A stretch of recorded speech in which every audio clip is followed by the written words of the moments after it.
Welcome back to my channel. In this video, I am continuing on with McCall's M6819 pattern with the corseted belt piece. I've already made the corresponding shirt that goes with the pattern A, and I have yet to do the vest dress part of this pattern.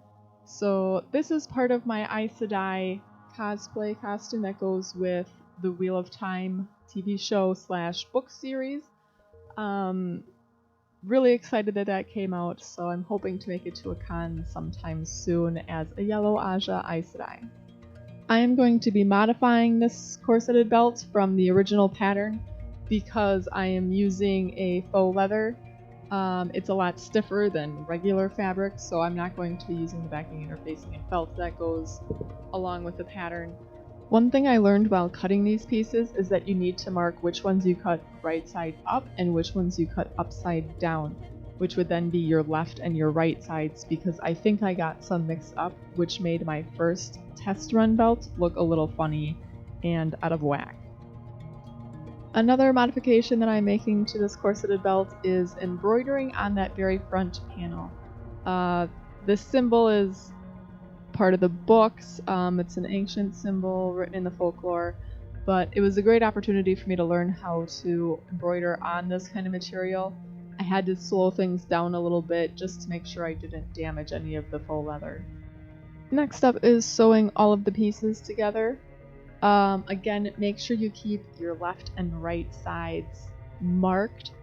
I'm sewing the pieces together first, snipping that, and then because this is faux leather, I figured the best way to make these seams and edges look good, especially on wearing, is to then sew that seam part back down on both sides.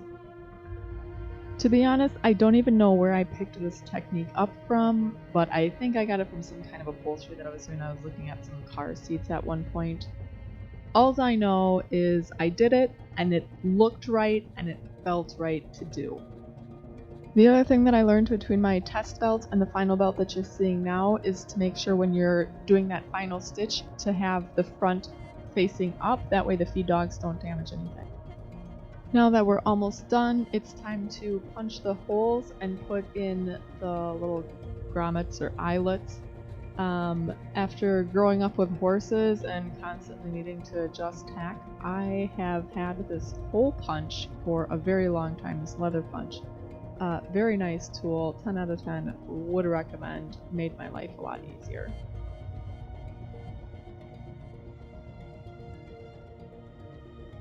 The next handy dandy tool that I'm using is the clamp to put on the eyelets. Now this is a brand new tool to me, so you're gonna see me struggle with it a little bit. And I used it at first on my test belt and it went okay. It's still not perfect. Some of these are looking a little bit more crushed than a nice smooth riveted look, but there's gonna be some suede thread going through here, whatever it's called, so I'm not too worried about it. I don't think this is something that's going to be overanalyzed. I did punch my holes about one size smaller than what my eyelets are. That way I made sure I had enough coverage, because on my test belt the holes were just a little bit bigger and they didn't clamp very well on there. So this one I went down a size and everything's in there and fastened a lot better than on the test belt. I've got all the eyelets put in now on both sides, 12 in total, and now the final step is to lace everything up. Off camera, I noticed like the backside of the faux leather, it's very white and you can kind of see it on the top, so I just took a permanent marker and made the edges of everything black, so then it looks black throughout. I'm not sure I'm necessarily lacing this corset right. I've seen a lot of Bernadette Banner's videos on corsetry and Abby Cox, and I've gotten huge into learning how they sew.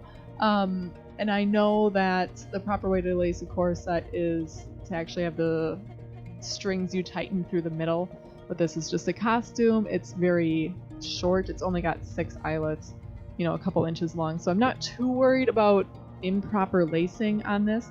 And as you see right here, the super fast forwarded section, I completely laced the wrong strings. So you're going to see me figure that out, take all the laces out, and then get back to it. After fixing that hiccup, I'm very happy with how this turned out. I think it looks really nice, and I could see making more of them for other costumes because it's a great universal piece. So if you want to see more of what I do, including the rest of this Aes Sedai costume series, hit that like and subscribe button, and thanks for watching!